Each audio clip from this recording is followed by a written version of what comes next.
Contamos hoy con Rafael Tamayo del Museo de Memoria de Colombia y Arturo Charria, que representa el Centro de Memoria, Paz y Reconciliación. Iniciaremos con Rafael. Con la presentación El Museo de Memoria de Colombia, procesos de debate y diálogo social. La Ley de Víctimas 1448 de 2011 creó el Centro Nacional de Memoria Histórica, el cual surgió en medio de un controvertido y largo proceso de paz. Desde entonces, Colombia ha construido todo un andamiaje institucional que busca los objetivos generales de los procesos de justicia transicional y de reparación integral de las víctimas del conflicto armado. La conceptualización y creación del Museo de Memoria de Colombia tiene como fin colaborar con los procesos de reparación simbólica de las víctimas y sobrevivientes del conflicto armado colombiano. ¿Cómo se ha hecho hasta ahora y cuáles son los retos en el proceso de creación de esta institución? Da luces sobre el debate de la memoria en el país. Rafael Tamayo Franco es PhD en Historia de la Universidad Nacional de Colombia y magíster en Derecho Internacional Público, especialista en Derecho de los Negocios de la Universidad Externado de Colombia, abogado y teólogo de la Universidad Pontificia Bolivariana. Ha sido profesor e investigador en varias universidades en Colombia, México y España. Trabajó como pasante en la Oficina de Asuntos Legales de la ONU en Nueva York. Ha trabajado como gestor social y cultural enfocado en procesos educativos y actualmente es el director del Museo de Memoria de Colombia. Adelante. Bueno, pues Diana, muchas gracias. Buenas tardes a todos. Voy a empezar con un comentario, pues con un ajuste a esta diapositiva y a la presentación que acaba de hacer Diana. Yo fui el director del Museo de Memoria de Colombia hasta ayer. En este momento entonces soy el exdirector del museo, y ya que vamos a hablar de retos, de los retos de la memoria y de los procesos que estamos viviendo en Colombia, a lo mejor pues esto que lo podemos conversar al final de la presentación, pues está asociado precisamente con esos retos. Entonces, muy bien, como Diana lo mencionaba hace un momento, la ley 1448 del 2011 es la ley de víctimas y restitución de tierras, y particularmente en Colombia el asunto es, digamos, diferente, porque con frecuencia los asuntos de memoria, sobre todo a nivel nacional, Arturo obviamente tiene mucha más experiencia que yo en estos temas, se desarrollan sobre todo cuando en procesos de justicia transicional y posconflicto. El hecho de que la ley de víctimas en Colombia sea del 2011 y el acuerdo de paz del 2016 implica que Colombia decidió iniciar unos procesos de memoria, unos procesos, digamos, pues bastante previos a los de la justicia transicional, ¿no?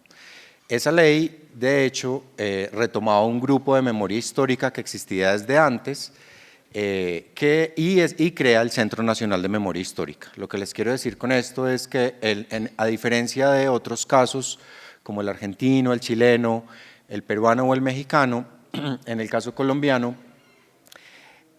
antes de llegar a procesos de justicia transicional, han existido sectores interesados en procesos de memoria como mecanismos para la construcción de paz, ¿no? Digamos, en medio del conflicto. Esto es una pregunta, adelantándome un poco, que me hacen con mucha frecuencia, y es si un museo o incluso el Centro Nacional de Memoria Histórica tiene sentido si seguimos en el conflicto, es decir, si bien existe el acuerdo de paz, pues es con un actor y no con todos, y hay lugares donde el conflicto continúa, y en ese sentido, pues la respuesta con la que yo estoy comprometido es que efectivamente los procesos de memoria son más importantes, incluso, ¿sí?, como en esta fase cercana a la esperanza de la paz, ¿no? O sea, en la justicia transicional, sin duda, los procesos de memoria son fundamentales, pero en estas coyunturas como que estamos a punto de alcanzar la paz, pero damos un par de pasos hacia atrás y un par de pasos hacia adelante, definitivamente es muy importante que instituciones como el Centro Nacional de Memoria Histórica, los museos de memoria o los centros regionales de memoria existan. Con los asuntos, digamos, de todo digamos, andamiaje institucional del Centro Nacional de Memoria Histórica lo menciono porque, a diferencia también de otros países, en Colombia se decidió que el proyecto de Museo de Memoria de Colombia, es decir, el proyecto nacional de ese museo, estuviera a cargo, por lo menos en su formulación y proyección, del Centro Nacional de Memoria Histórica, que es una institución temporal.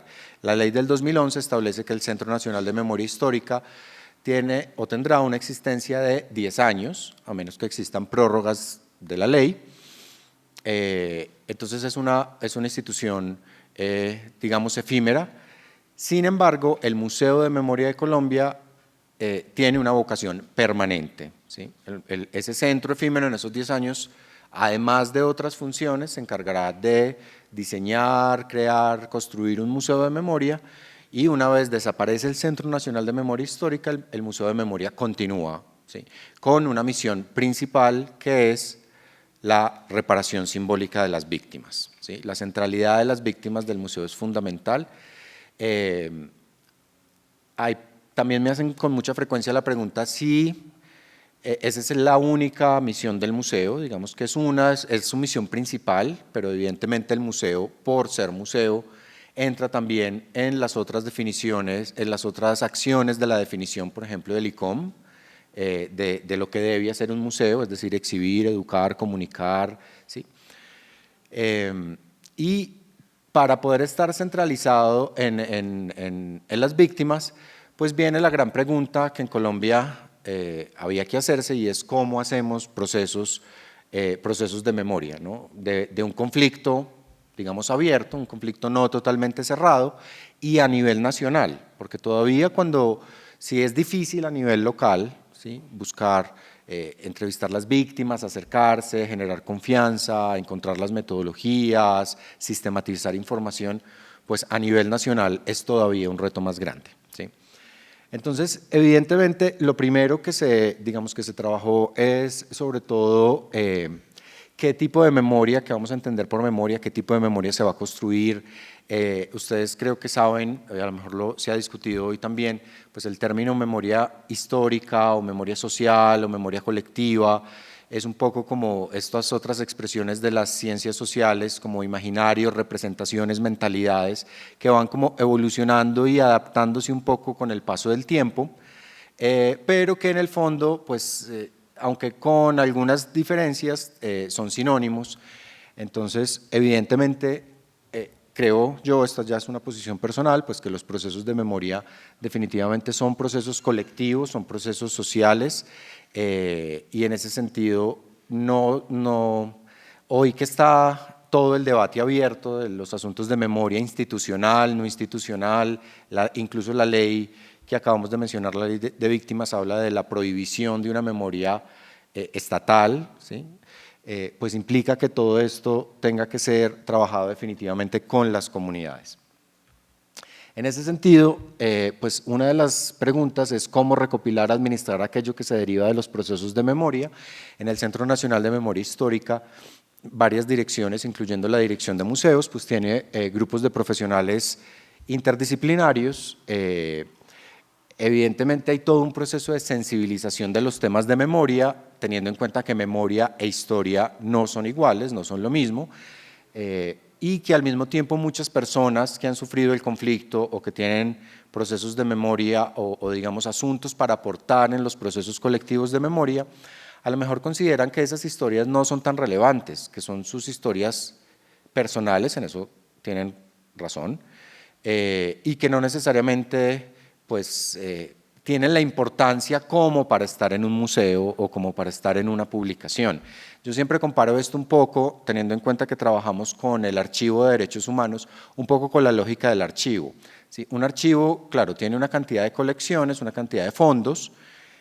Entonces, si uno toma una carta de un fondo, pues la verdad seguramente el investigador no muy sensible o incluso quien produjo la carta puede decir, pues la carta no es muy relevante porque pues es una hoja, no vale la pena. Es decir, ¿qué tanto sufre el fondo si le retiramos esta hoja al fondo? Y la verdad puede que la respuesta sea que pues no sufre sustancialmente ni cambia sustancialmente. Pero pues si con esa misma lógica elimináramos cada hoja, pues el fondo quedaría pues totalmente desmantelado. Entonces un poco los procesos de memoria histórica tienen la misma lógica, ¿no? Digamos, una historia de una persona o de una familia en un lugar apartado de Colombia, a una persona, a esa misma comunidad le puede parecer poco relevante o una violencia relativa, ¿sí? Pero si empezamos a sumar todas esas historias, ¿sí? Y todos esos procesos colectivos, pues vamos a terminar con un gran bagaje de información para la construcción de memoria histórica, y todo eso junto es lo que genera la posibilidad de tener un museo, ¿no? Todo este asunto de generar información cada vez, digamos, que se acumula con el resto de las experiencias. Entonces, claro, hay que sensibilizar, hay que decirle a la gente su experiencia es importante, a la víctima, y evidentemente también a las personas que no hemos sido víctimas, el asunto de la empatía y la sensibilización de por qué la memoria es importante, no simplemente pensar que sí, la normalización de la violencia que hemos vivido por tanto tiempo. Luego tenemos, bueno, hay una cantidad de procesos de registro para todo esto, han existido tanto en el centro como en el museo metodologías puntuales, bastante rigurosas de cómo entrevistar, cómo acercarse, de protección psicosocial y demás, y algo que ha resultado ser, porque todo esto, claro, nos hemos basado también en investigaciones y en ensayos extranjeros, pero no éramos expertos en Colombia en procesos de memoria, y realmente casi ningún país en el mundo, ¿sí? Ha empezado conociendo muy bien sus procesos. En Colombia, algo que tiene que ver con el mundo cultural y con la gestión cultural es que la producción cultural, es decir, artes visuales, literatura, música, los talleres de creación, han sido facilitadores en todo este proceso de la creación de memoria, ¿sí?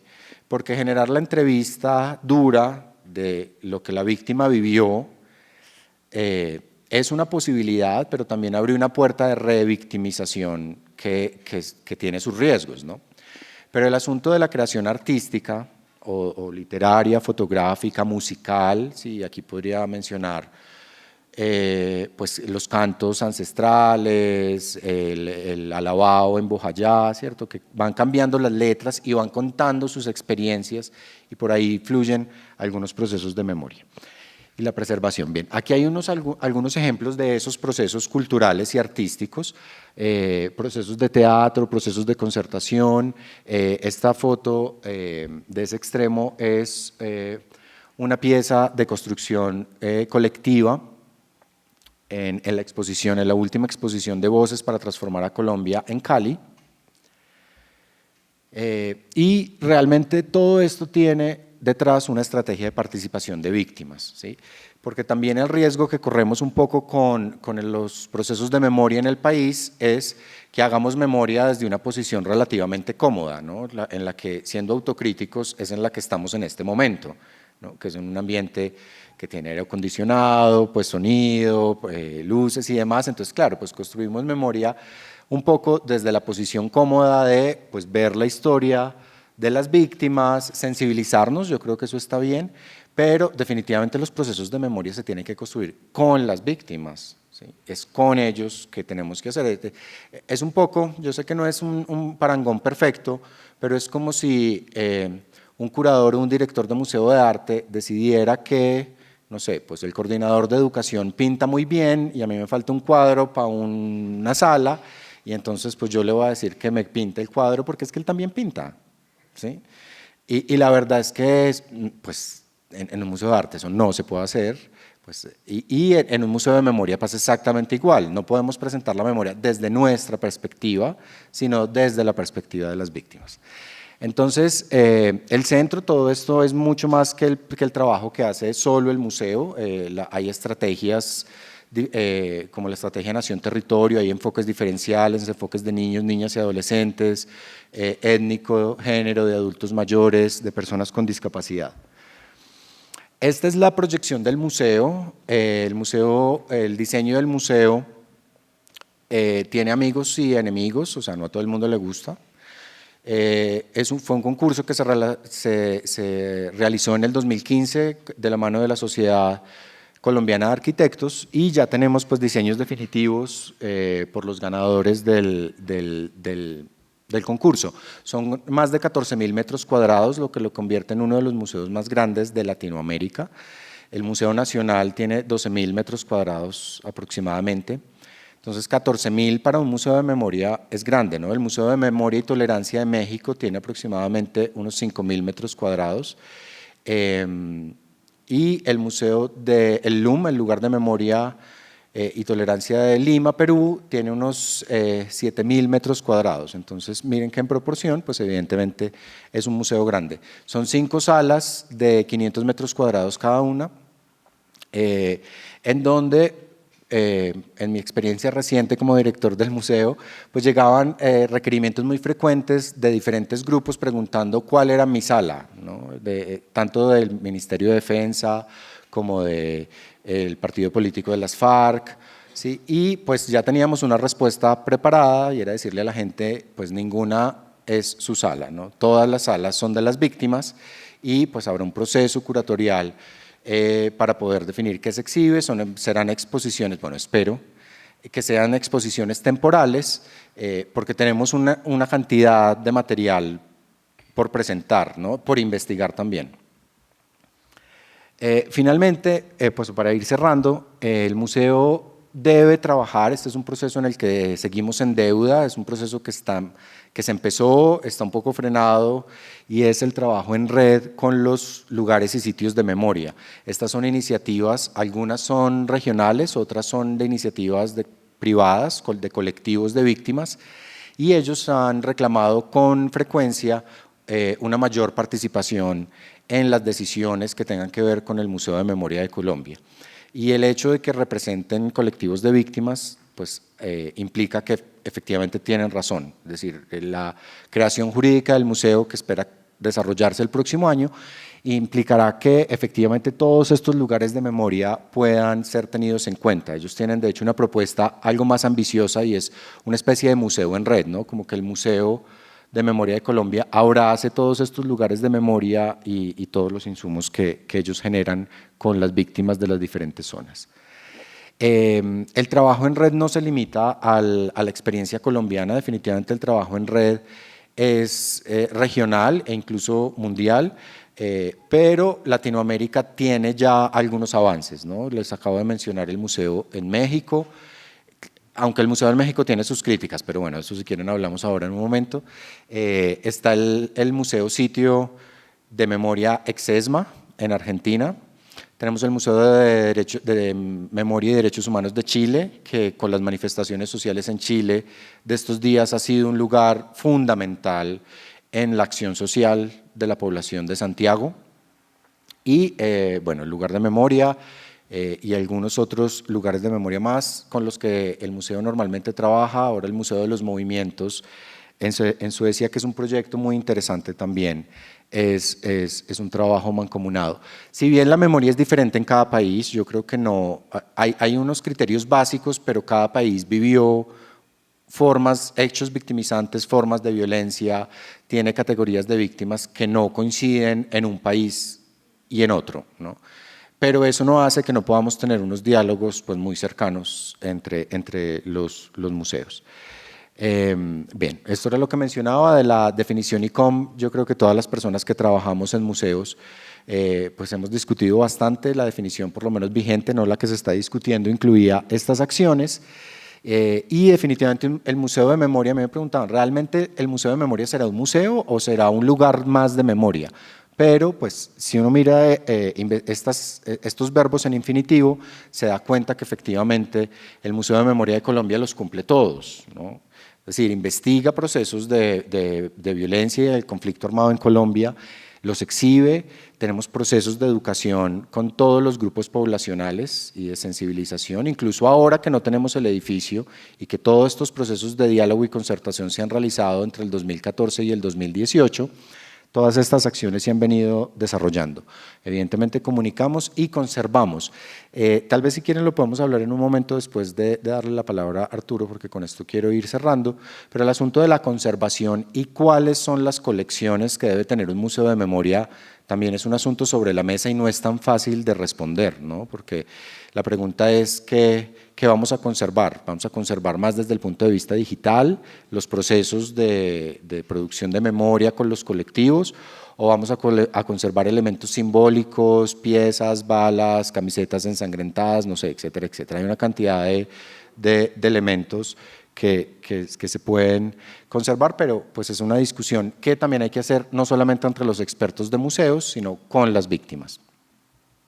Bien, en el Centro de Contenidos Digitales, por lo menos lo digital está un poco más claro. Yo creo que sí hay que conservar todos estos procesos educativos, culturales, con víctimas y demás, y de hecho el próximo viernes, no, de este viernes en 8, es decir, el 13, la página web del Museo de Memoria lanza el Centro de Contenidos Digitales, y ahí van a poder encontrar fotografías de las exposiciones, cómo se han hecho concertaciones con las víctimas, cuáles son los procesos artísticos que las víctimas generan y todos estos elementos para procesos de investigación.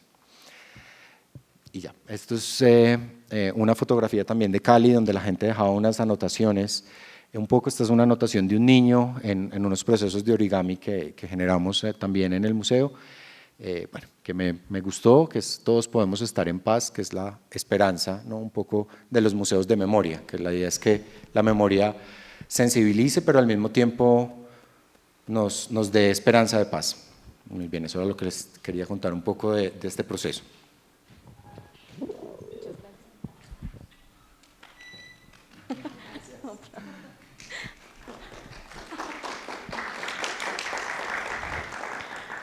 Gracias, Rafael. Vamos a continuar con Arturo, con su presentación La memoria debe conmover. La memoria ha logrado posicionarse en las últimas décadas como un campo de estudio que atrae a los científicos sociales, las instituciones y las organizaciones sociales. Este protagonismo es debido en gran parte por las múltiples formas en que puede manifestarse. Sin embargo, ¿qué hacer cuando el exceso de memoria satura los espacios y su potencia se disminuye por la proliferación de sus narrativas? ¿Cuál es el papel social que tiene la memoria? Arturo Charria es politólogo, profesional en estudios literarios y magíster en estudios culturales. Ha sido profesor de colegio, consultor para el Instituto Nacional para Sordos y el Centro Nacional de Memoria Histórica. En 2016 fue nominado al premio Compartir al Maestro por sus procesos de educación y memoria en el aula de clase, y actualmente dirige el Centro de Memoria, Paz y Reconciliación de Bogotá. Adelante. Bueno, muchas gracias al Banco, al área cultural del Banco por la invitación. También muchas gracias pues a Rafael por compartir este espacio, a quien le extiendo toda mi solidaridad por lo que hizo este año por la memoria desde el Museo y el Centro Nacional de Memoria Histórica. Y quiero que entiendan esta presentación. Por supuesto que todo lo que voy a hablar acá recoge un esfuerzo colectivo de muchas personas que yo muchas veces represento y que no están acá conmigo, pero que es un trabajo que hacemos en equipo y que hacemos a nombre del distrito, de la Alcaldía de Bogotá, que también es importante reconocer estos espacios porque somos una institución del Estado y a veces tenemos esas complicaciones o esas complejidades porque hablamos, por ejemplo, de crímenes de Estado y somos Estado. Entonces también eso a veces nos genera unas tensiones, unas complejidades en cómo encontrar esos intersticios o esos espacios para que la memoria también como capital social adquiera su fuerza indomable que es en sí misma la memoria. Este espacio, yo creo que muchos de ustedes lo conocen, pues es el Centro de Memoria, Paz y Reconciliación. Actualmente estamos ahí en unas reparaciones para que esté mucho mejor. Por eso si pasan por la 26 y ven la obra, pues bueno, hace parte de subsanar unos problemas que teníamos de filtraciones, pero que seguramente nos permitirá volver a poner activos los espejos de agua. ¿Por qué? Pues porque esta construcción es un poco atípica, ¿no? Es en un terreno tan complejo como el cementerio central y con nuestros queridos vecinos los columbarios. Yo quiero que entendamos la memoria o todo lo que hacemos nosotros también en el Centro de Memoria como una oportunidad pedagógica. Nosotros de alguna forma en el Centro de Memoria, Paz y Reconciliación no hacemos investigación, digamos, a diferencia de nuestros colegas del Centro Nacional de Memoria. Nosotros tampoco somos museo. Es una entidad, digamos, bien interesante, porque funciona más como una plataforma en la que proliferan acciones que hacemos nosotros desde la institucionalidad, pero también otras de la ciudadanía. Obviamente, hacemos, por ejemplo, distintas acciones, cuando decimos de la ciudadanía, o pueden presentarlas en el Centro de Memoria a través de la agenda cultural, académica, artística, o a través de becas, a través de las cuales logramos fortalecer distintos procesos sociales, comunitarios, y que, como ustedes saben, toda beca pues tiene unos estándares, y lo que buscamos a veces, por ejemplo, con esas becas, es fortalecer procesos que ya vienen andando. Bogotá es muy grande y nosotros a veces tenemos como misionalidad, pues tenemos ese espacio físico, pero también tenemos que llegar a la ciudad. Entonces, por ejemplo, hacemos becas que van dirigidas específicamente a ciertos actores sociales en localidades como Bosa, como Usme, incluso Sumapaz, que digamos son digamos esa parte rural que representan, nada más Bosa y Usme, la parte rural, representan el 60% del territorio de Bogotá. Y ahí también hay que hacer ejercicios de memoria con una comunidad que no visitaría el centro de memoria, pero también cómo o llevar acciones de memoria o llevar esa ruralidad al centro. Entonces, ¿qué hacemos nosotros? Entendemos todo como un dispositivo pedagógico. En este sentido, entendemos que si sacamos, por ejemplo, un libro, no es para que los académicos profundicen su conocimiento, sino es una excusa para buscar forma de socializar historias que se relacionan con el conflicto armado en Bogotá. Ese es uno de nuestros grandes retos, por ejemplo, decir que en Bogotá sí ha existido conflicto armado y pensar Bogotá también como territorio y no solamente como un espacio de toma de decisiones, y que cuando se habla de memoria en Bogotá no nos referimos exclusivamente al Palacio de Justicia, al Club El Nogal o a los magnicidios que cada cierto tiempo se conmemoran cuando viene una fecha cerrada, ¿no? 15, 20, 30 años, sino como una posibilidad para generar procesos pedagógicos. Entonces, por ejemplo, nosotros hacemos actividades, les voy a mostrar algunas, por ejemplo, o bueno, antes de mostrarles, algo que tenemos nosotros claro y que ustedes como, pues muchos de ustedes como mediadores, saben que el discurso, uno tiene un guión, pero el guión es absolutamente dinámico, flexible y se tiene que adaptar a las necesidades de las audiencias. Un poco como decía Cortázar en un poema, quiero ir a ti desde ti misma, es decir, uno no puede pensar que si quiero transmitir esa reflexión sobre el conflicto armado en Bogotá, lo tengo que hacer exactamente igual. Si me voy a comunicar con niños, tengo que crear condiciones materiales, pedagógicas y discursivas que se acojan, y el Centro de Memoria tiene que acogerse a esas necesidades de las audiencias y no pensar que todas las audiencias se adapten al Centro de Memoria. Entonces, por eso, esas dos reflexiones, lo pedagógico y las audiencias, es casi que lo que determina las cosas que hacemos en el centro, que pues obviamente son diversas y puedo mostrarles algunas acá. Voy a mostrarle, por ejemplo, un ejercicio que hacemos con biciusuarios. Ahorita mejora el sonido.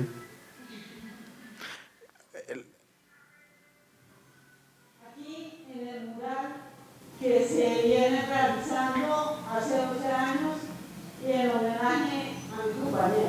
Lo desaparecieron hace 32 años, 4 meses, 19 días. Era un hombre común y corriente, con sueños, con utopías. Me vi por última vez con el negro el día 13 de noviembre noviembre de 1982. El negro me llamó el 18 de noviembre. Esa llamada la tengo muy presente. Y él me dijo, nenita, me dejaste viudo. Y yo, ¿cómo así? ¿Cómo así que viudo? Me dijo, no me hagas caso que tengo una malparidez en el hombro. Negro, ¿qué le pasa? Me dijo, hace 8 días desaparecieron al compañero Julián. Y yo siento pasos de animal grande. Y dije, negro, yo ya organicé la tarea, puedo volver mañana a Bogotá. Me dijo, no, te recojo el sábado en el lugar de siempre. Y te llamo el 20, el jueves 20 de noviembre, para saber cómo te fue la tarea. Estoy esperando esa llamada, porque nunca más me llamó.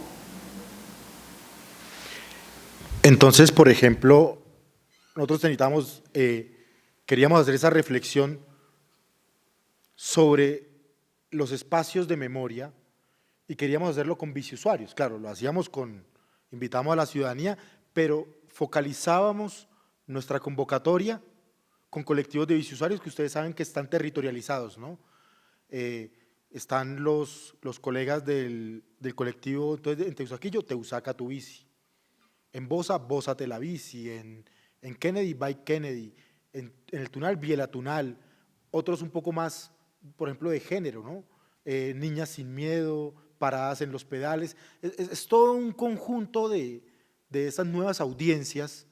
¿Y nosotros qué hacemos? ¿Vamos a hacer una conferencia en el auditorio y esperar a que lleguen los chicos en bici? No, miremos con ellos, tracemos el guión con ellos, invitémoslos a ser parte y trabajemos también con actores sociales, con víctimas, por supuesto, y les pedimos a algunos que nos acompañaran y iban por distintos lugares de Bogotá. Y entonces teníamos, por ejemplo, algo que llamaba cartografía de la memoria. Y la cartografía pues es un mapa lleno de puntos. Digamos, sorprende porque uno dice como, en Bogotá han pasado un montón de cosas. Claro que hay una selección, pero tener un mapa con puntos no implica recorrerlos ni llegar a ellos, sino implica crear recorridos, porque la memoria también se atraviesa. Y ese crear recorridos también tiene un proceso curatorial, que implica, por ejemplo, bueno, queremos hablar de crímenes de Estado, queremos hablar de lugares en los que ha habido secuestros, desaparición forzada, y podemos hacer distintas curadurías de los recorridos, y eso lo hacíamos con los biciusuarios. Entonces, ese era un proyecto que se llama Vuelta a la Memoria, hicimos 14 recorridos por la ciudad.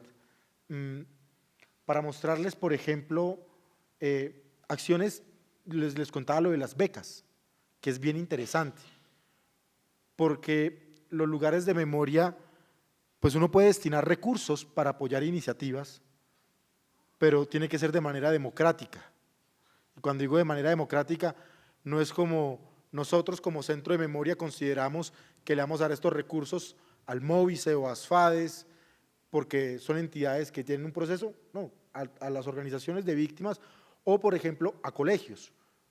Entonces, por ejemplo, lanzamos una beca para colegios que hicieran memoria. Les voy a mostrar un ejemplo. Y cuando vuelve el desaparecido, cada vez que logra el pensamiento, esta obra de danza y teatro narra uno de los sucesos que marcaron la violencia en nuestro país y son las ejecuciones extrajudiciales, específicamente las ejecuciones extrajudiciales que se referencian con los muchachos desaparecidos en el municipio de Soacha. Yo no sé la cosa como más grande de Colombia. Mirando cómo corría el río Magdalena, lo que nunca me imaginé que se usaba, pero el testigo del acto más violento de mi padre. Tuvimos que esperar que el gobierno reconociera que nuestros hijos no son ningunos guerrilleros. La Llorona nos llamaba. Tuvieron que intervenir gobiernos internacionales para esclarecer la situación. Mi papel es de una de las madres que trata de hacer como justicia para que se sepa lo que pasó. Nuestro proyecto se crea a partir de la necesidad de contar, de hacer memoria, de rebuscar entre lo que hemos sido para construir hacia lo que seremos. hicimos toda una etapa investigativa en la que pues, ellos reconocían realmente en qué consistieron las ejecuciones extrajudiciales. Y estoy entendiendo cómo es que en el país muchas personas ignorantes, y me incluyo en esas, no sabían sobre todo lo que ha pasado en nuestro país y sobre toda la historia que lleva ese proceso. Y nuestro principal objetivo es darle a conocer a los estudiantes del Alberto Lleras Camargo inicialmente una problemática real que hizo parte de nuestra historia política y contarlo también para que no se repita. Mi rol en esta obra es uno de los muchachos que te va a convencer fácilmente, convence también al primo. Por ejemplo, yo no conocía el tema y siempre era como de las noticias y pues la profesora nos dijo que miráramos por más lugares y empezamos a leer noticias y a llenarnos del tema y siento que cada día pues como que esto me va demostrando que no todo es lo que parece. Nuestro mayor logro yo considero que es haber generado ese cimbronazo, esa sacudida estética que vincula el arte y el arte a todas las manifestaciones del ser humano, desde su construcción política, desde su construcción social, desde su construcción emotiva. El uso mismo del arte, no como herramienta sino como fin mismo, es fundamental porque es el lenguaje más claro y más directo para conectar al público con una situación, con un suceso, y para hacerlo, y para llegarle al alma, para llegarle al corazón, como que nacemos desconociéndonos y no se nos cultiva a partir de la memoria. Que no hacemos memoria para eternizar el odio. La verdad es bien público.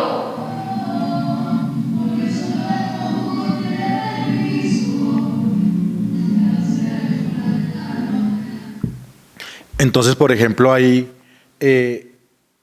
poder fortalecer estos procesos y darles fuerzas, pues también es una de las tareas que tiene un centro de memoria, que insisto, pues nosotros somos más como una plataforma en la que confluyen una cantidad de iniciativas y acciones. También, por ejemplo, la pregunta desde la mediación implica la pregunta por cómo son los procesos que hacemos y cuál es la recepción que tienen estos procesos. Entonces, quiero que veamos algo muy significativo, nosotros llamamos conmemoraciones compartidas. Rafael nos acompañó en esto que voy a mostrar. Y nosotros, claro, nosotros tenemos por ley que hacer conmemoraciones. Algunas está claramente determinado. Hay unas, por ejemplo, como el 30 de agosto, que es el Día Internacional de las Víctimas de Desapariciones Forzadas. Entonces uno siempre piensa cuando va a hacer estas acciones, bueno, ¿qué hacer que no se quede en un conversatorio en el que van a ir las mismas personas? ¿Cómo sacar estas iniciativas del Centro de Memoria y cómo generar procesos también de recepción y de reflexión? Entonces hicimos un trabajo para que víctimas de distintas organizaciones donde había también familiares, por ejemplo, de miembros de fuerza pública que están desaparecidos, pero también exguerrilleros o excombatientes de las FARC que dicen, hay un compañero al que también no apareció. El ejército pues murió en el combate, pero el ejército se lo llevó y nunca dijeron dónde lo enterraron. Y por supuesto, todos los civiles que han sido también desaparecidos en una cifra que pues es absolutamente compleja. Algunos hablan desde 84.000 y otros van hasta 180 y pico mil. Entonces, ¿qué hicimos nosotros? Hicimos estas cartas. Cuando teníamos las cartas, empezamos a pegarlas en espacios públicos.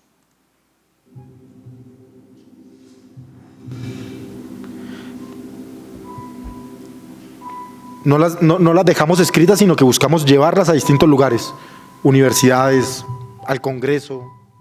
Bueno.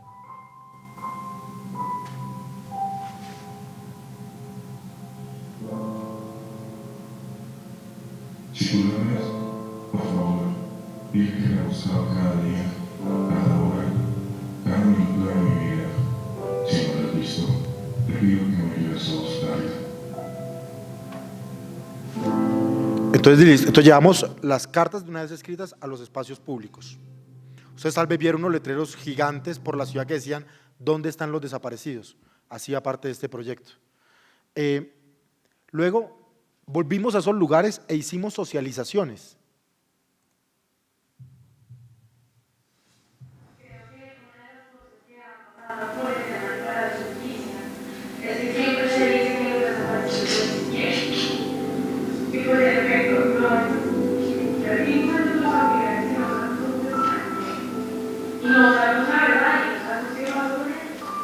El Estado cometió error y hace más de 30 años nos envió un cuerpo que no corresponde a la energía. No se trata de que hayamos desaparecido y que al final nos falte Jimmy. Se trata de que nos falta Jimmy como colombiano. Quiero que sepas que cada día que pasa te recuerdo. Llevo tu nombre y tu historia a cada lugar donde puedo contar de que desaparecieron. Señora esposa del señor Jim, quiero que no pierdas la esperanza de encontrar a tu marido.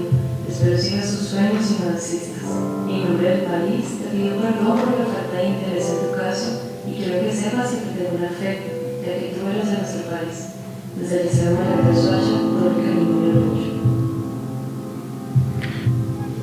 Y ya después de hacer eso, hicimos una vigilia de 24 horas en el Parque Nacional, porque queríamos llevar las cartas como si la lectura durante 24 horas sin parar hiciera que las palabras se convirtieran en una especie de demanda pública en voz alta por los desaparecidos.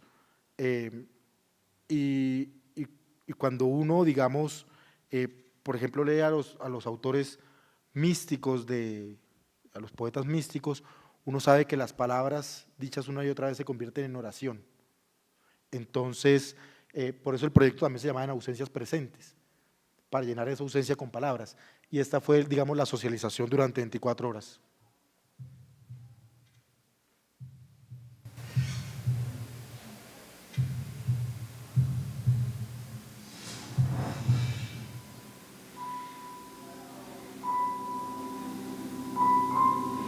Y digamos que acá lo importante es… Quiero que sepas que cada día que pasa te recuerdo. Llevo tu nombre y tu historia a cada lugar donde puedo contar que te desaparecieron, que no te dejaron ver crecer a tus 4 hijas y vivir juntos lo que habíamos planeado. Ahora, en esos lugares que tú y yo visitaríamos, amor mío, voy a hablar de ti. Porque lo que queríamos entonces es que, claro, no se quedara solamente en la acción de la escritura, en la acción de la socialización y visibilización, sino en la respuesta de la sociedad. Se recogieron cerca de 1.600 respuestas que se entregaron a los familiares, digamos, no en cartas al aire.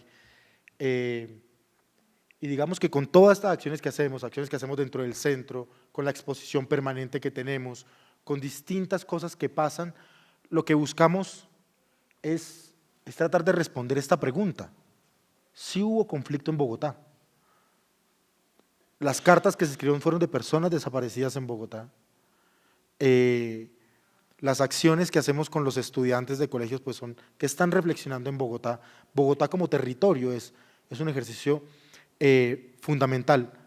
Por eso, más allá incluso de la discusión de si hubo o no conflicto armado, porque esa es una discusión que no existe, ¿no?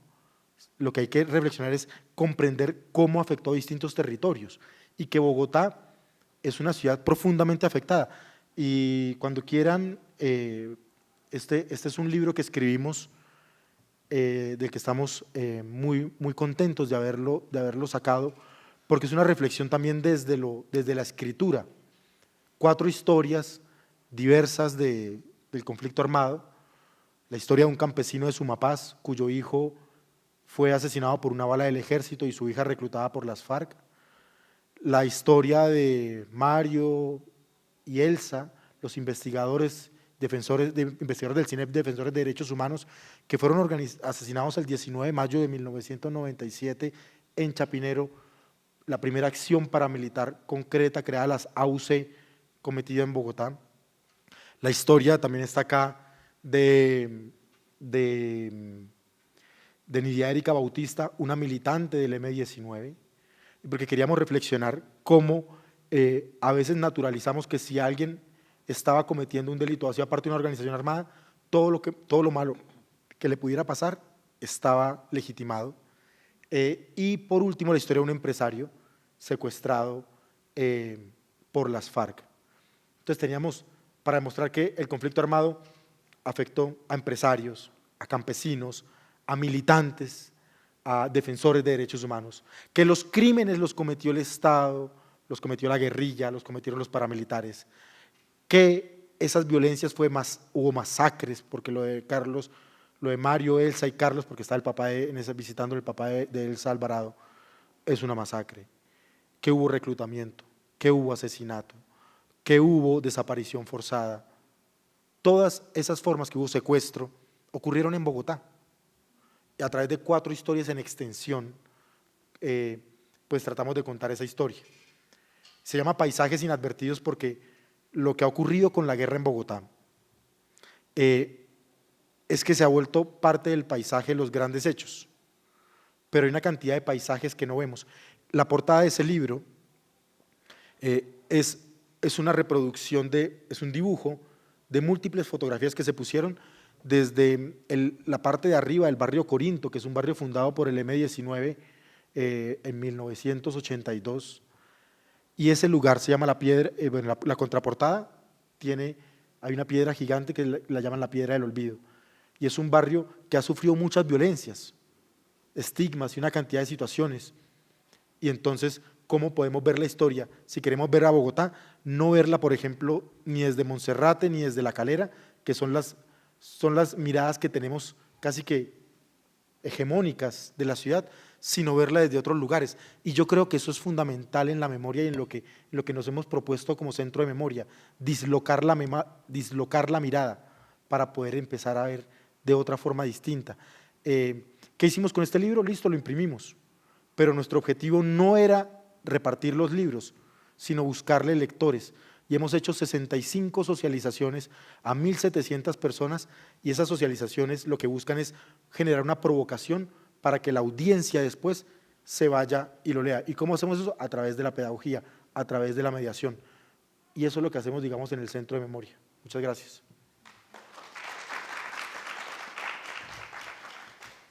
Bueno, los invitamos a pasar al centro para conversar un poco alrededor de los 2 temas. Yo quiero empezar con una frase que me parece importante, y es de Pierre Nora, que dice que hablamos tanto de la memoria porque queda muy poco que recordar. En ese sentido, para mí, como la pregunta que me parece más importante para un sitio de memoria, cualquiera que este sea, es ¿qué recordamos? ¿No? ¿Cómo lo recordamos? ¿Qué voces se incluyen? ¿Cómo se incluyen? Creo que es la tarea más difícil que puede tener un sitio de memoria, y sobre todo en el contexto colombiano, donde sabemos que el conflicto es un conflicto que tiene múltiples agentes. No creo que ningún conflicto sea sencillo, pero comparándolo, por ejemplo, con el Museo de Memoria Histórica, el Museo de Derechos Humanos de Santiago de Chile, era muy claro que ahí había 2 partes, ¿no? Los que estaban pro Pinochet y los que estaban en contra, o los que sufrieron esa dictadura y los que no. En el caso del contexto colombiano es muy complejo, es un conflicto muy complejo. Entonces, partiendo como de esta idea de cuáles son esas voces que se rescatan, y me gustaría preguntarle particularmente a cada uno, a Arturo, pues yo sé que para la construcción del actual edificio del Centro de Memoria, Paz y Reconciliación se incluyó la tierra de distintos grupos de víctimas.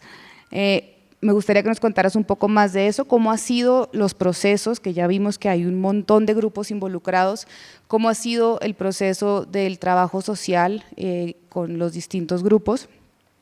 Y por el otro lado, a Rafael me gustaría preguntarle, en el caso particular de Voces para Recordar, que sé que es un guión que se tardó mucho en la construcción, la investigación de Cristina, liderada por Cristina Lleras, que ha sido súper extensa, y me gustaría que también nos contaras a todos cómo se involucraron las distintas voces en esta exposición.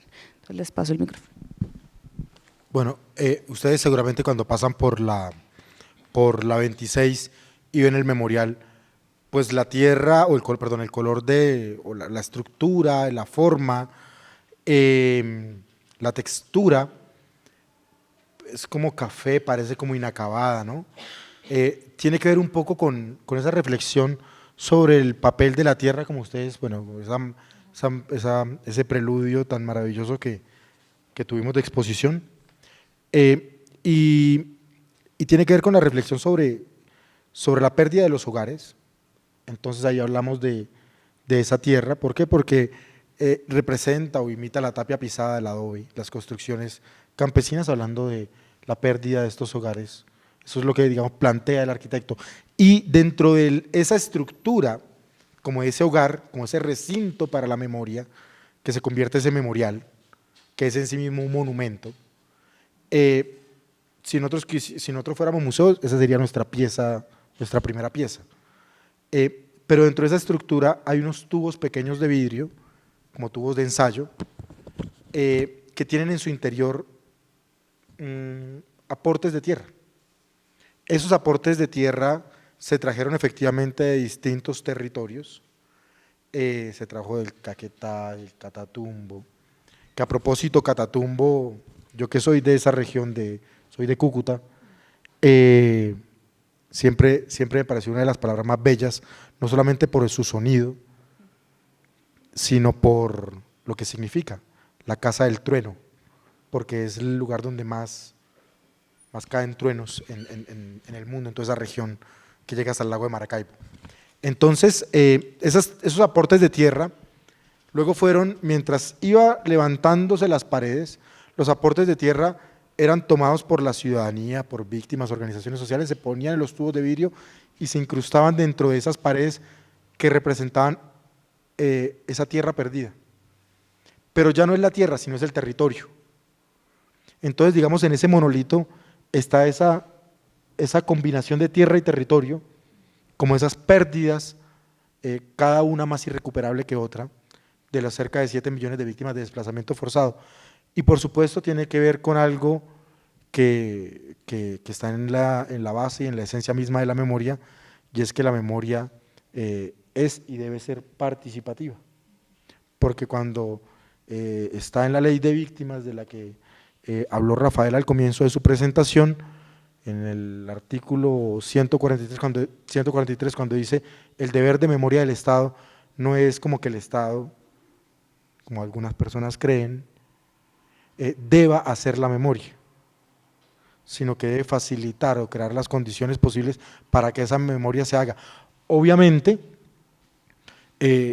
no podemos tampoco saturar, ¿no? Si cada víctima del conflicto armado escribiera una página sobre lo que ha sido su historia, sería un libro de 9 millones de páginas, ¿cierto? Sería casi una metáfora borgiana, porque la búsqueda del rigor nos llevaría a la invisibilización.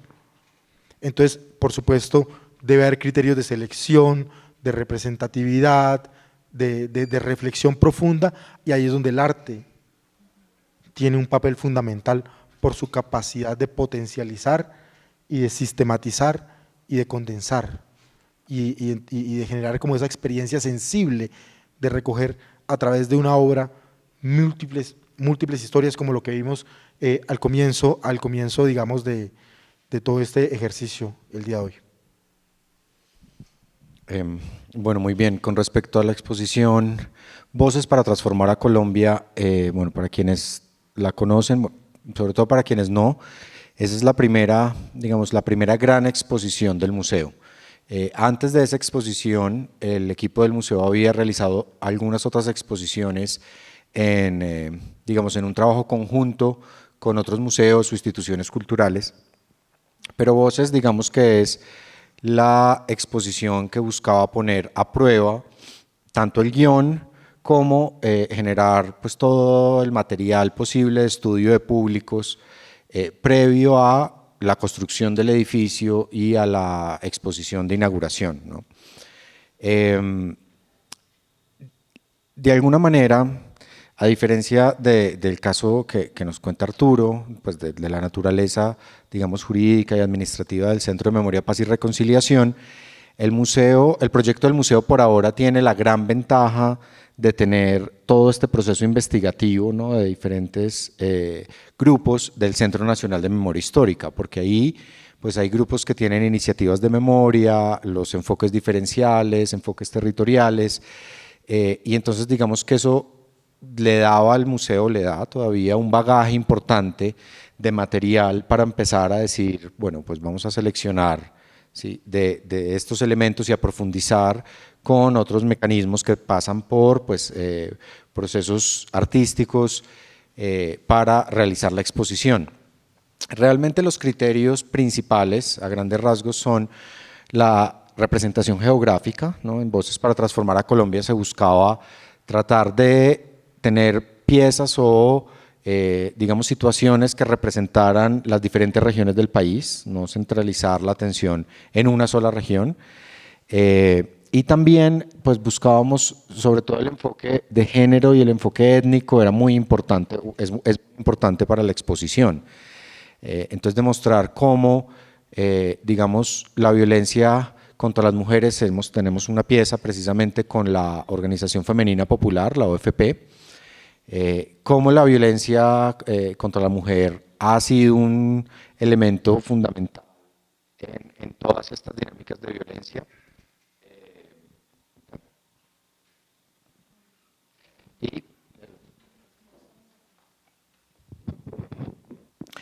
Y entonces también, aparte de ese criterio, pues también tenemos, por ejemplo, Comuna 13 en Medellín, que es un poco el asunto de visibilizar el conflicto, ¿no?, en las ciudades y tratar de dislocar esta mirada donde el conflicto es selvático, remoto, etcétera, etcétera, y no necesariamente en las ciudades, y en las ciudades son otras dinámicas.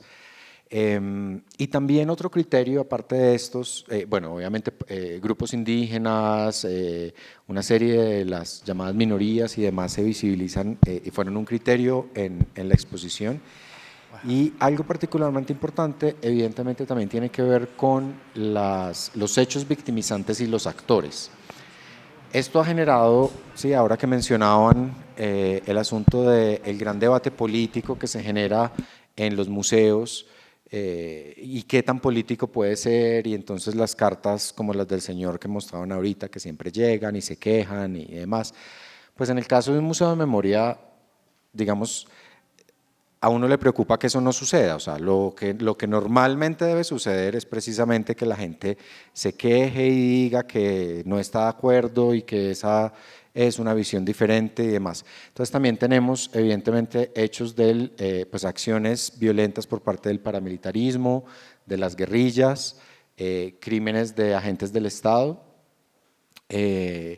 y también algo que yo creo que sobre todo una pieza que se llama Cuerpos Biográficos logra muy bien en Voces para Transformar a Colombia, es romper un poco esta dicotomía víctima-victimario, ¿no? Y es mostrar cómo no sé, niños pues, o menores de edad reclutados de manera forzada son a la vez víctimas y victimarios, ¿no?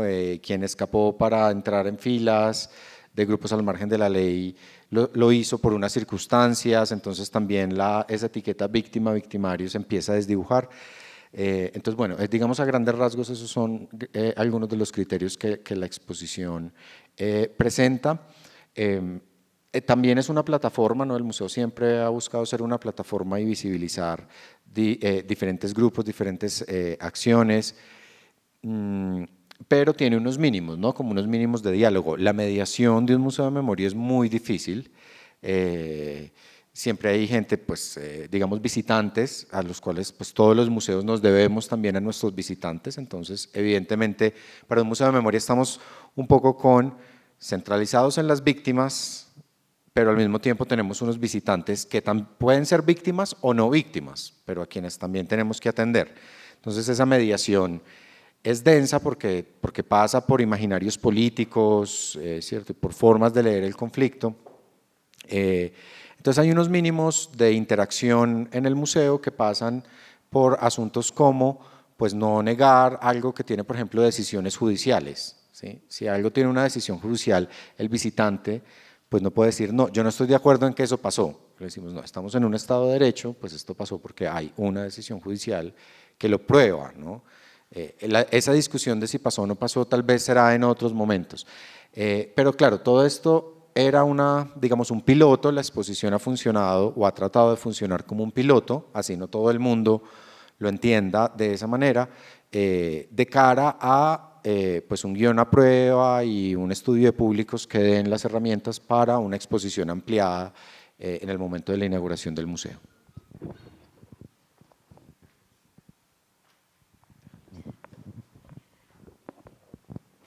Gracias. Sí, eso me hace pensar en el lugar para la memoria de Lima, que justamente para la construcción de su guión se sentaron pues en muchas ocasiones víctimas del Sendero Luminoso y participantes del Sendero Luminoso, ¿no? A conversar sobre qué es lo que se debía demostrar.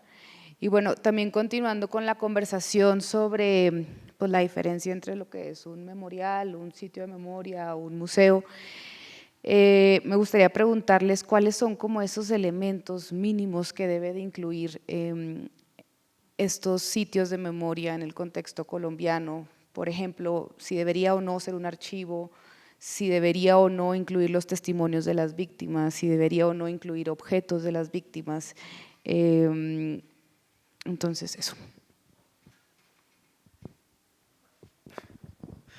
Bueno, yo creo que hay un mínimo básico y es la concertación social. Es decir, esta posición un poco autoritaria de, no sé, voy a poner un ejemplo hipotético, ¿no? De un gobierno local que diga vamos a hacer un sitio de memoria, ¿cierto? Y lo vamos a hacer en este parque y lo que vamos a poner es unas placas con los nombres de las víctimas no sé, de la masacre de tal fecha. Puede tener muy buenas intenciones, sin duda. O sea, eventualmente también la intención puede ser pues, ejecutar el presupuesto, etcétera, etcétera. Pero digamos que las intenciones sean de verdad hacer un memorial o un sitio de memoria. Sin embargo, definitivamente la concertación social es para mí el requisito fundamental. O sea, si yo no le pregunto a quien pretendo reparar simbólicamente cómo se siente reparado, yo puedo creer que estoy haciendo lo máximo, ¿no? Sí, pero realmente no estoy haciendo nada, ¿no? Es más o menos como, no sé, pues habrían muchos ejemplos como de vida cotidiana, ¿no? Como darle a un adolescente el teléfono que no le hemos preguntado si quiere, pero la abuelita está convencida que ese es el que le va a gustar. Sí, y seguramente ese no es el que le va a gustar. Y el caso real es un poco, que no sé si lo conocen, seguramente sí, el caso de el Cristo Negro de Bojayá, que para la masacre de Bojayá, pues las FARC, para pedir excusas a la comunidad, decide mandar a hacer un Cristo Negro, reconociendo un poco la masacre en esa comunidad, y mandarlo, pues para que llegue el Cristo a Bojayá, ¿sí? Realmente el Cristo Negro de Bojayá ofendió a las víctimas, ¿no? Y es particularmente paradójico que en una ciudad, en una sociedad pues bastante o mayoritariamente cristiana católica, pues un Cristo puede ofender a una comunidad a quien se le están pidiendo excusas por una masacre. Ellos consideraron que el hecho de que no les hubieran preguntado qué tipo de objeto y con qué tipo de objetos se sentían ellos reparados ya era ofensivo. El hecho de que lo hubieran mandado y no lo hubieran llevado los mismos victimarios era ofensivo. El hecho de que la comunidad reclamara porque el Cristo que quedó mutilado después de la explosión de la iglesia, al cual se le atribuyen ya algunos milagros, es el Cristo que ellos quieren en su iglesia, y que entonces las autoridades locales, tratando de darle gusto a las autoridades nacionales, pues entonces movieron el Cristo mutilado para poner el Cristo de las excusas y generó el efecto totalmente contrario. Entonces yo creo que de verdad el mínimo en cualquier lugar de memoria, sitio de memoria, museo de memoria, es la concertación social. O sea, si no consultamos las víctimas, así seamos el curador más reconocido, si el coordinador o el director más reconocido en asuntos de memoria o de arte o demás, yo creo que lo estamos haciendo mal. Pues yo creo que cuando uno piensa los lugares, sitios de memoria, uno piensa también en otros contextos, ¿no? Entonces uno, por ejemplo, tiene los casos del Cono Sur. Allá en el Cono Sur, los lugares de memoria o sitios de memoria es como en el lugar del horror. Entonces, espacios que hayan sido usados para la tortura, el secuestro, la desaparición, asesinato, bueno, todas estas cosas emblemáticas del terrorismo de Estado, de las dictaduras del Cono Sur, ahí hay un acuerdo, y todos esos lugares son lugares de memoria. Pero nosotros no tenemos una dictadura, tenemos un conflicto armado interno muy complejo, muy extenso en el tiempo, con muchos actores. Entonces, usted, ¿cuál es el lugar que escoja? Ahí está teniendo como un problema, porque entonces las víctimas de un sector van a decir, no, pero ahí nosotros no cabemos. Usted, por ejemplo, dice, no, alguien diría, no, el Cantón Norte, ¿no? Como para si quisiéramos como hacer o el DAS. Entonces, dijera, son lugares en donde estuvo la ingeniería del mal, en términos del horror que pasó en esos espacios y lo que hizo posible, ¿no? Los sótanos del DAS son lugares de horror. Y hoy en día es un edificio absolutamente complejo. Uno pasa por ahí y sin embargo sigue habiendo fuerza pública, pero es un edificio abandonado y desapareció el DAS, pero siguen las prácticas. Entonces uno se pregunta por esos espacios. Entonces, les pongo el ejemplo del Centro de Memoria, Paz y Reconciliación. Cuando se empieza esta discusión en Bogotá bastante prematura, en el año 2005, la administración de Lucho Garzón, empieza tiene que haber un lugar para la memoria, ¿no? Entonces tiene que haber un espacio en el que se reflexione, un monumento, algo, empieza esa discusión. Luego en el plan de desarrollo del 2008 de la Bogotá Positiva de Samuel Moreno, decían, bueno, no solamente un lugar, sino un espacio en el que ocurran cosas y reflexiones, pero el 2008 es el año donde la popularidad de Uribe llega al 80%, entonces están esas tensiones entre lo nacional y lo local, y dice, ¿pero dónde? Entonces algunos decían, no, en donde fue asesinado, un lugar emblemático que tenga que ver con Umaña Luna, por lo que Umaña Mendoza. Entonces empiezan como todas las discusiones, ¿dónde hacerlo? Entonces, no, la alcaldía tiene ese espacio, ¿no? Este lote grandísimo, abandonado, que Peñalosa había más o menos avanzado en un parque, pero no pudo hacer la otra parte del parque. Por eso es que, digamos, ese es el malestar del alcalde con los columbarios, porque, digamos, su proyecto nunca terminó, y alguien dijo, pues ese espacio que es del distrito, hagamos ahí el centro de memoria. Además, ahí como que están los muertos del Bogotazo, ese era el rumor, ¿no? Por las fotografías de Sadi González, que tiene el archivo aquí el banco, en las que salen pues los columbarios y Roa Sierra ahí, los muertos del Bogotazo. Entonces, no, ahí están los muertos del Bogotazo. Se hizo la excavación, 3.500 cuerpos, sacan, era una fosa común, entonces un lugar en sí mismo de memoria porque es un cementerio, el cementerio de los pobres además, en el que habían muertos desde mediados del siglo XIX hasta 1950, 60 más o menos, que se permitió enterrar ahí en fosas irregulares. Y entonces no están los muertos del Bogotazo, ahí no estaban por lo menos, en ese espacio. ¿Por qué? Porque se hizo el estudio de los huesos. Entonces, ¿qué lugar o qué puede ser un sitio de memoria? Es complejo porque también tiene decisiones políticas, a menos que sea, por ejemplo, un lugar como El Salado. Entonces, El Salado se sabe que ahí lo que hubo fue una masacre en la cancha, entonces es un lugar emblemático, la iglesia, que es donde, no sé, o sea, se puede hacer un poco más, un poco más concreto, pero en un lugar como Bogotá, pues es mucho más complejo.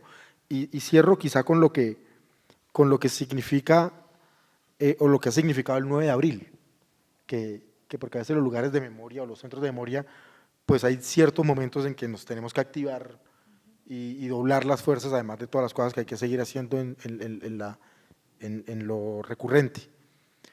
¿Qué día poner para las víctimas en Colombia? Imagínense. No, que el 6 de noviembre, porque siempre se habla del Palacio de Justicia, el 2 de mayo por lo que significó Bojayá, el 11 de noviembre, que creo que es la de Segovia. Es decir, hay un repertorio de fechas que uno podría, pero vuelve la misma discusión. Y mire cómo lo resolvieron.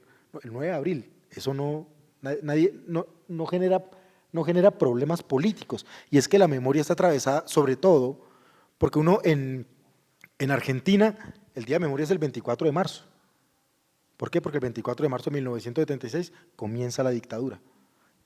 Acá no, acá es mucho más complejo, porque tomar una decisión de dónde poner y qué no poner, implica ahí sí casi que una ecuación química, ¿no?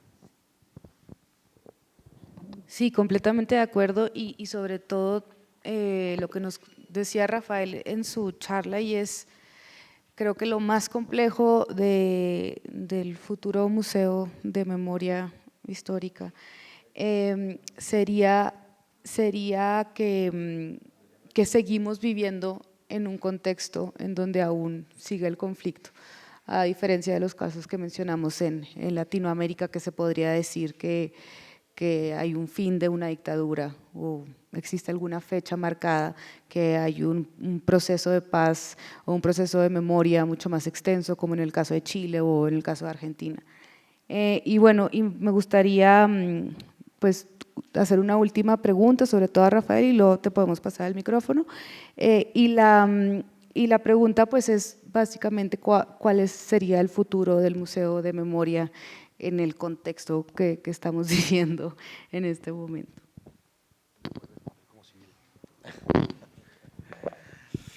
Bueno, esa pregunta no es sencilla. Digamos que hay dos aspectos del futuro, tal vez que valdría la pena mencionar. Por un lado está el asunto de la construcción física del edificio, del museo. El edificio tiene unos recursos garantizados, hay unos asuntos que terminar de solucionar con el distrito de Bogotá para poder lanzar la contratación de la construcción. Ya como vieron hay diseños definitivos, entonces digamos eso marcha bien. Eso tal vez tiene una nube oscura en el panorama y es que yo estaré en primera fila muy seguramente, y yo sí quisiera ver la nueva administración de Bogotá con la administración nacional, digamos como en tratando de solucionar estos asuntos, ¿no? Porque sin duda yo creo que a las dos administraciones les interesa que el museo se construya, y ahí no está el debate, pero muy seguramente la parte del debate es: yo colaboro y participo, ¿no? Porque las dos entidades, los dos niveles de gobierno tienen que participar, pero la gran pregunta es el asunto de los contenidos, ¿no?, del museo. Entonces esa sería la segunda, digamos como la segunda perspectiva de futuro, es decir, cuál es el futuro desde el punto de vista de los contenidos del museo. La verdad, el museo es de las víctimas y para las víctimas, y el asunto de la concertación social y el hecho de que la red de lugares de memoria insista en que definitivamente quiere participar y en este momento esté con los movimientos sociales, el asunto del museo y de la memoria también esté sobre la mesa y esté mencionada en algunos aspectos. Yo sé que no al mismo nivel que la reforma tributaria o la reforma pensional, pero está ahí. Es esperanzador, ¿no? Porque en la medida en que la gente, es decir, la sociedad se apropie de un museo de memoria, el museo de memoria tiene sentido, ¿sí? Es un poco como, digamos, como estás haciendo un parangón pues muy pueril, un poco como cuando la gente no cree en algo, pues eso deja de existir, ¿no? Entonces, de alguna manera, si como sociedad no nos apropiamos de los procesos de memoria, definitivamente pues están perdidos. Yo creo que seguirán las luchas siempre, incluso con el museo construido y con las primeras exposiciones inauguradas. La memoria siempre es política, y este asunto en Colombia como mencionaba Arturo, yo creo que el ejemplo es muy bueno en el asunto de la distancia histórica, ¿no? El hecho de la distancia en el tiempo nos permite ciertos consensos y ciertas tranquilidades al hablar de unos momentos. Entre más cercano en el tiempo, esos consensos se van diluyendo y es mucho más polémico hablar de ciertos asuntos, ¿no? Yo estaba convencido que asuntos como tal vez la Unión Patriótica ya tenían distancia suficiente y eran pacíficos, pero pues me he dado cuenta que no, por mi experiencia pues en la dirección del museo. Y hay otros que muchísimo menos, ¿no? Por ejemplo, los gobiernos Uribe, ¿no? que implicaría, pues evidentemente es un punto de inflexión en el conflicto armado, pero pues estamos hablando, en términos históricos estamos hablando de ayer, ¿no? Entonces eso hace que las visiones son muy difíciles. Entonces yo creo que el futuro es siempre, no solamente para el Museo de Memoria, sino para todos en nuestra vida, así suena muy filosófico, incierto todo el tiempo, pero de verdad creo que la esperanza está en este tipo de espacios, ¿no? En que la gente se sensibilice, las víctimas hagan un llamado, los colectivos participen, la gente se interese, y yo creo que eso está sucediendo. Gracias. Pues muchas gracias, pasamos la palabra entonces al público. Buenas tardes, muchas gracias. Yo soy artista y soy gestor cultural. Hace 20 años que hago un trabajo para la reparación simbólica. Y ustedes se preguntarán por qué mi insistencia para hablar, si de todas maneras pues ni el auditorio ni los organizadores van a cambiar esa mentalidad y esa línea de trabajo para mí un poco sofisticada. Pero justamente como esto es grabado y me imagino que van a quedar las memorias, pues va a quedar constancia de que no todo el mundo se prestó para esa sofisticación, sino que alguien puso algo en contradicción. Y la contradicción empieza por aclarar una cosa, es que todo eso no pasó, todo eso está pasando. Cuando el doctor Arturo dice que los desaparecidos que hubo, entonces les recuerdo que hoy en día hay 6 desaparecidos cada día en Bogotá, datos oficiales. Entonces, es un mundo de engaños, en donde alguien como por ejemplo el doctor del Centro de Memoria, del Museo del Centro de Memoria, pues le parece a uno extraño que una persona, que hoy en día un colombiano diga que ¿cómo es? Que no ha sido víctima del conflicto. Nosotros que no fuimos víctimas del conflicto, dice usted. Entonces, eso es raro, separar, ¿cómo es que se dice? El que ha sido víctima del raponazo de su celular o a la que lo han violado, que eso no es fruto de todos esos rezagos que nos deja el conflicto en los territorios. Todo eso tiene mucho que ver. Y entonces la sofisticación comienza porque es que empezamos a clasificar entre víctimas y victimarios. Entonces yo no sé de qué víctimas estamos hablando a la final, porque muchas de esas que se dicen víctimas han sido victimarios, y muchos de los victimarios que hoy tenemos en las cárceles en cierta época de su vida fueron víctimas. Entonces es una cosa más compleja que eso. Hay un poco de engaños en ese sentido, y hay un poco de eufemismos, los cuales resultan en una infamia, porque realmente lo que la mayoría de la gente está reclamando es una acción que haga reparación real, pero no a las víctimas en particular, del enfoque diferencial, que porque son de una etnia, o que porque son de un género, o que porque son LGBT, o que porque son mujeres. Acá la mayoría de las víctimas lo son no por su género ni por su etnia, lo son es por su condición socioeconómica. La mayoría de las víctimas en nuestro país son de estrato bajo. Y un datico muy importante que también a ustedes se les pasa por alto: el 90% de los líderes sociales que hasta hoy han sido asesinados, creo que van por 700, son hombres. ¿Qué tal ese dato? ¿No? Y eso que no hablamos de que la mayoría son mestizos, ¿sí? ¿Y dónde está una reivindicación para lo mestizo? Vea otro engaño, otra sofisticación que le hace mucho daño a lo que necesitamos en nuestro país. Entonces, bueno, ya para terminar me gustaría decir de que este evento creo que se llama ¿Cómo representar el conflicto? ¿Sí?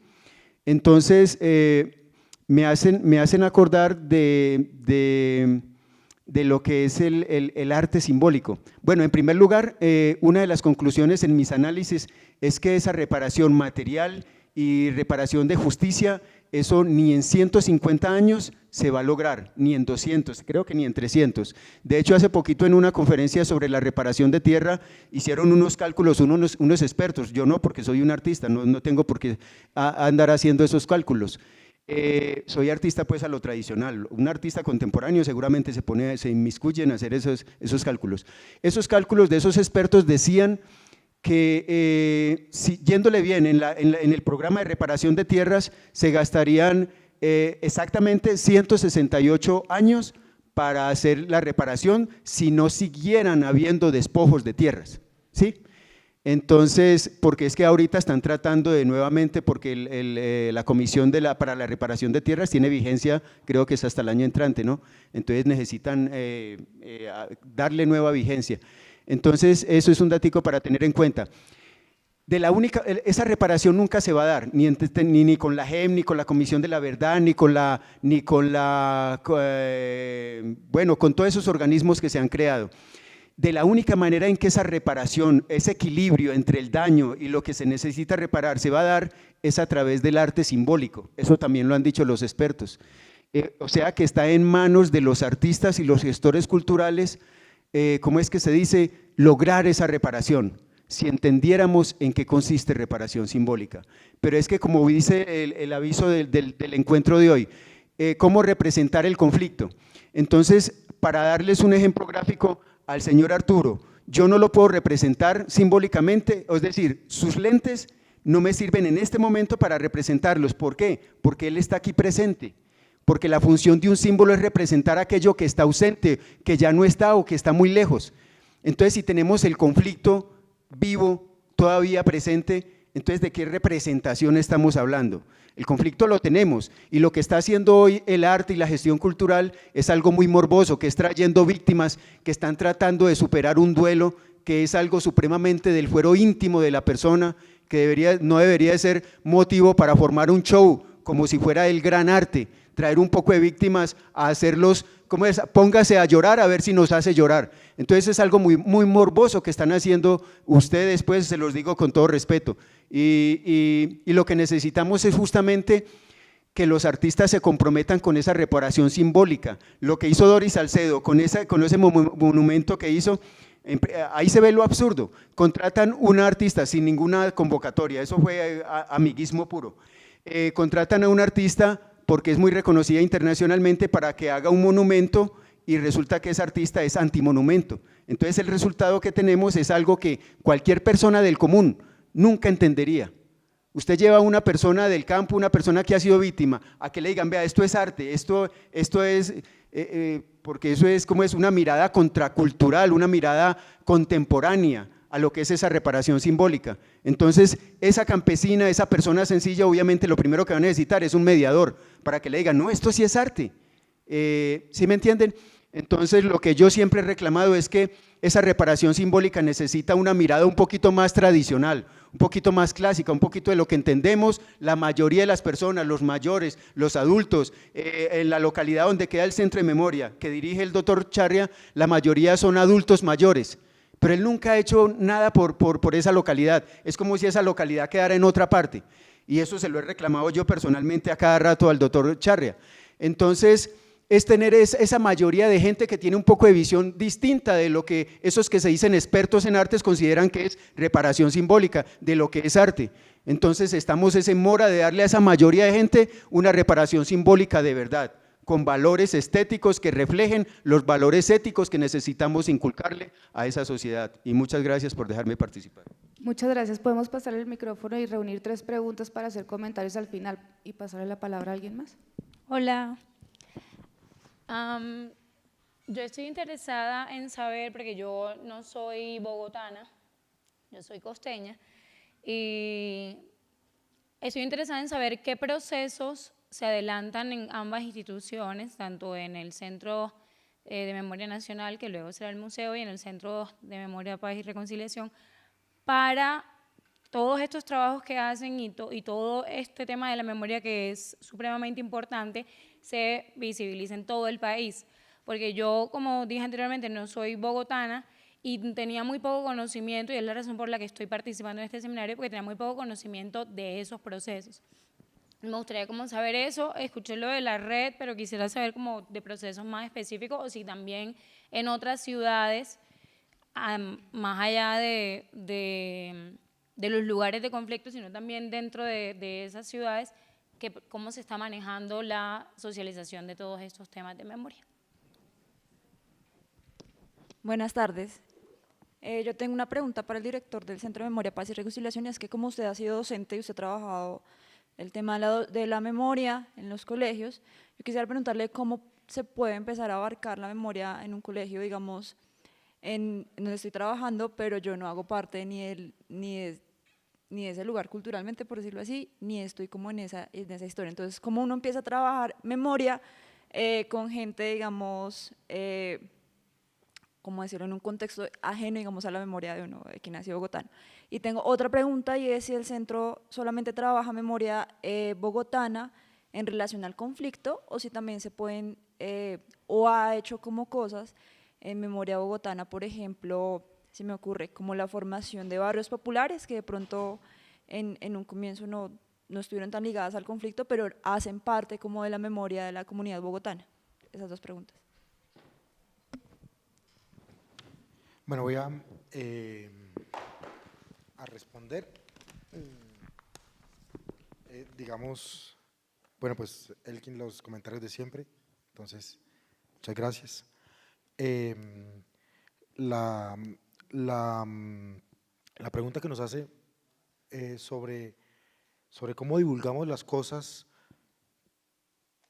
pues nosotros estamos circunscritos a Bogotá. Nosotros no podemos hacer cosas por fuera de Bogotá.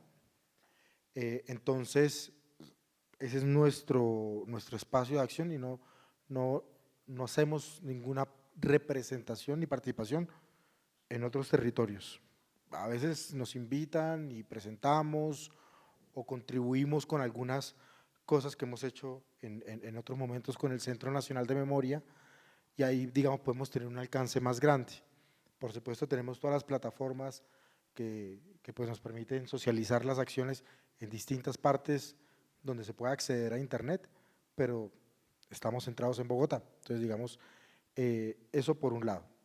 En relación con con el tema de educación, hay varias miradas que podemos hacer. O sea, por un lado es lo que dice la ley. Está la Cátedra de Paz, ¿no? La Cátedra de Paz, que bueno, eso sería otra discusión. La Cátedra de Paz tiene 12 temas, uno de esos 12 temas que los colegios tienen que escoger dos, uno de esos 12 temas es memoria histórica. Entonces ya, digamos, hay un mandato de ley. Por otro lado, el decreto 1874, que la ley 1874, que dice la obligatoriedad de la enseñanza, eso es un poco extraño, de la enseñanza de la historia de Colombia en las ciencias sociales, que en algún tiempo se pensó que se iba a revivir la clase de historia, seguramente ustedes recordarán esa discusión, y luego dijeron no, es que es obligatorio enseñar historia en ciencias sociales, o sea, no fue obligatoria la clase. Pero es interesante que dentro de esos tres objetivos hay dos que hablan, bueno, uno que habla específicamente de memoria histórica. Entonces, ¿por qué digo esto? Porque a veces quienes estamos en un aula de clase y queremos incluir esto en los currículos, pues decimos nosotros lo que estamos haciendo es haciéndole caso a la ley. Entonces, ¿por qué? Porque al final muchos colegios lo que hacen, en Colombia no existe un currículo, existen estándares de educación. ¿Y eso qué implica? Que todos los colegios tienen la posibilidad de armar su currículo, pero el currículo termina armándolo es el libro de texto.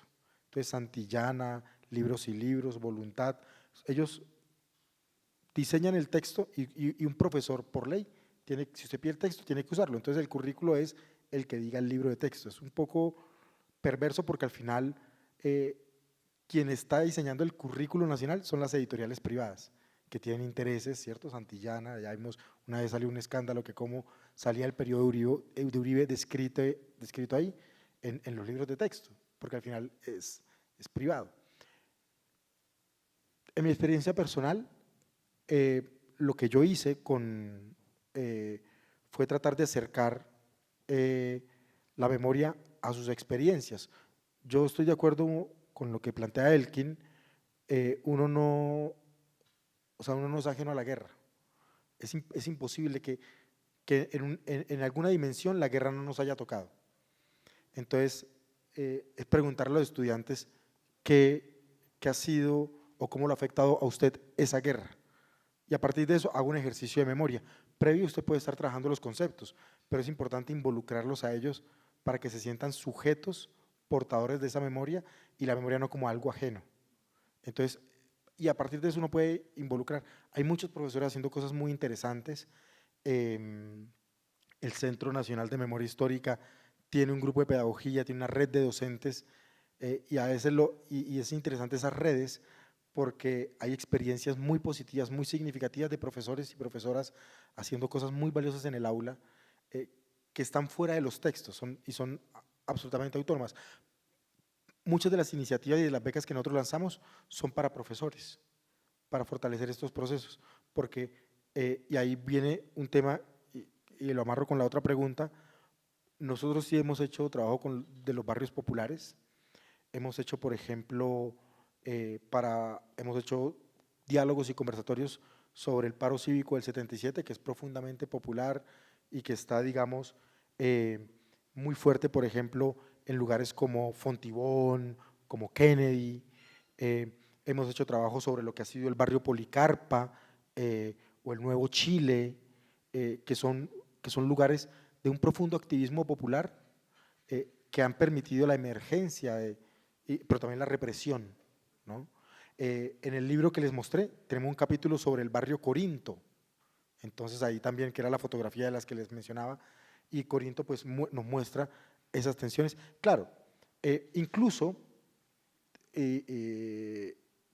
tenemos un proyecto que se llaman las UBICA, que se llaman ubicaciones, unidades básicas de iniciativas, cartografías y análisis, y nos fuimos a 5 barrios de Bogotá a preguntarnos, a hacer levantamiento de datos para ver cómo estaban entendiendo ellos la memoria, qué entendían por memoria, qué entendían por lugares de memoria, en lugares como Molinos, en lugares como Corinto, en lugares como el Nuevo Chile, como el Samper Mendoza, y a partir de esos espacios y de esos encuentros nos arrojaba un diagnóstico que nos permitía pensar, es como una biopsia social a la memoria, a la comprensión de la memoria, y es sacar la memoria del Palacio de Justicia, sacar la memoria del Club El Nogal, y eso nos permitía, después volvimos e hicimos acciones a partir de lo que nos dio los resultados, para hacer una memoria más barrial, más popular, y no necesariamente vinculada con el conflicto armado, aunque esos cruces, como también lo planteó Elkin, pues son visibles y existen, ¿cierto?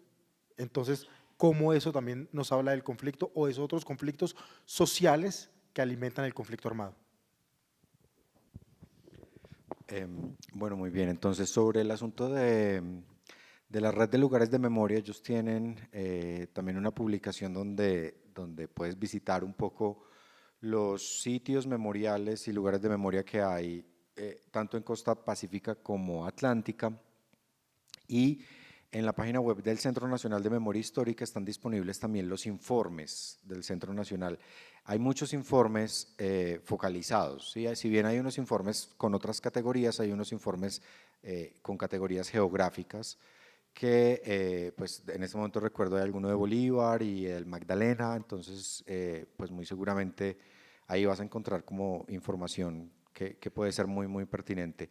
El museo tenía la intención en la planeación pues, que yo estaba haciendo hasta ayer de precisamente llevar voces para transformar a Colombia a alguna ciudad de la costa atlántica el próximo año, con apoyo de cooperación internacional, que de hecho está disponible, pero pues la verdad no sé, pues espero que suceda, pero pues no sé si vaya a suceder efectivamente el próximo año.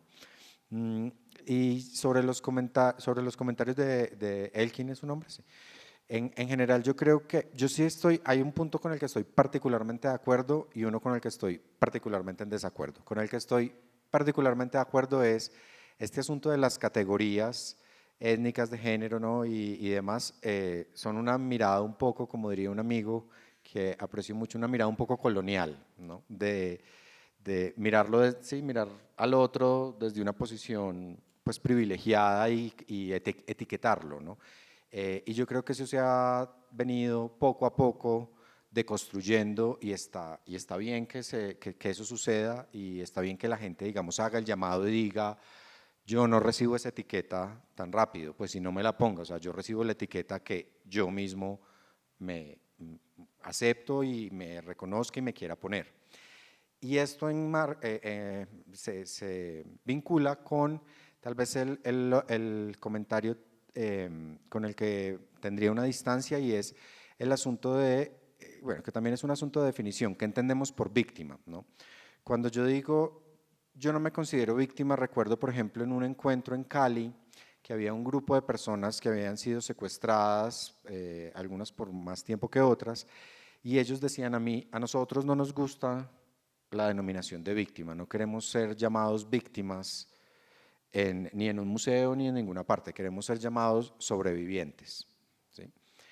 Y yo creo que eso es válido, ¿no? Y al mismo tiempo, claro, yo si bien creo que todos en alguna medida hemos sido afectados por el conflicto, o hemos tenido miedo, o hemos sido, como en mi generación, niños encerrados, porque no podíamos salir a la calle, porque la calle era peligrosa, etcétera, etcétera. Si ampliamos la definición de víctima, pues cabría mucha gente, pero yo no sé si es porque en este año, ustedes no se alcanzan a imaginar la transformación que yo he tenido en la percepción del sufrimiento que ha generado el conflicto armado en Colombia. Después de visitar muchas zonas del país que yo ni siquiera conocía, algunas ni siquiera sabía, pues había escuchado el nombre, como decían, del Catatumbo hace un momento, pero no sabía dónde era, y de hecho algunas ni siquiera había escuchado el nombre, como Yurumangui, y poderme encontrar con la gente y que la gente me contara de manera directa sus experiencias, cómo habían violado a su hija, decapitado, jugado con la cabeza, fútbol y no sé qué.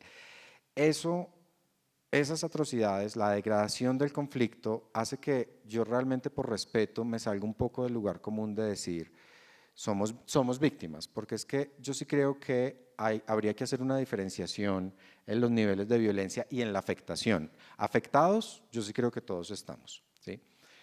Pero ser víctima directa, de verdad, es que hay unas personas, sí, es un poco como, yo tengo un amigo, sí, claro,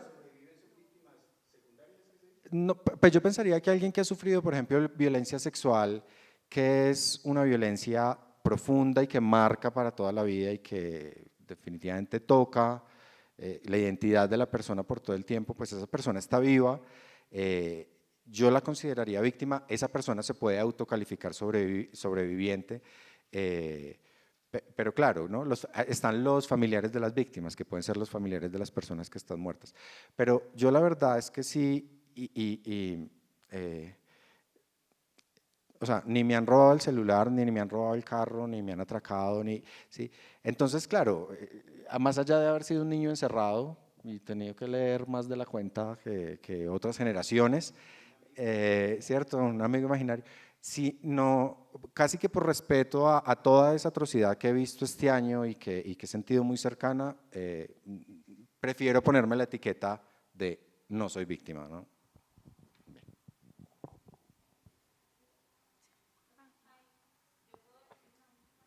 Sí, adelante.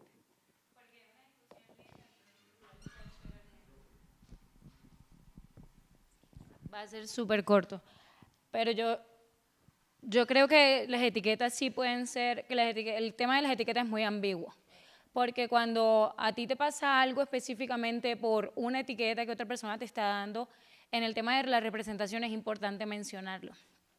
Cuando eres víctima de un abuso o de algo específicamente por una condición, yo por ejemplo que soy mujer, que soy negra, pero una persona que ha sido violada exclusivamente o bajo la etiqueta de ser homosexual, es importante mencionarlo por temas de representación. Entonces yo pienso que en este ejercicio de la memoria hay que tener en cuenta el tema de la representación. Y listo. Pues lastimosamente por falta de tiempo tenemos que cerrar, pero de nuevo quiero agradecerles, fue una conversación pues muy interesante y muy pertinente, y gracias a todos ustedes también por sus comentarios, y bueno. Listo.